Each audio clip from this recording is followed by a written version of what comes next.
Current bill ఇవ్వడానికి వచ్చిన linemen ను గ్రామస్తులు నిలదీశారు. వికారాబాద్ జిల్లా యలాల మండలం హజీపూర్ గ్రామంలో చోటు చేసుకుంది ఈ ఘటన. గ్రామంలో 210 విద్యుత్ మీటర్లు కనెక్షన్లు ఉన్నాయి.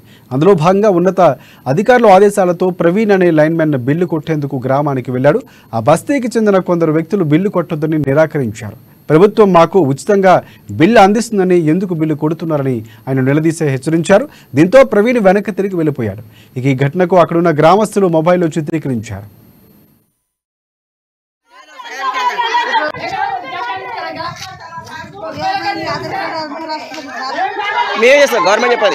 గవర్నమెంట్ కానీ కట్టకుండా అంటే కదా ఆఫీస్ లో వచ్చి మేము కట్టినాం కదా అట్లా అంటున్నారు.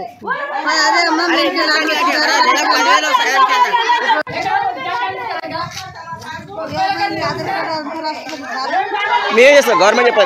గవర్నమెంట్ కానీ కట్టకుండా అంటే కదా ఆఫీస్ లో వచ్చి మేము కట్టినాం కదా అట్లా అంటున్నారు.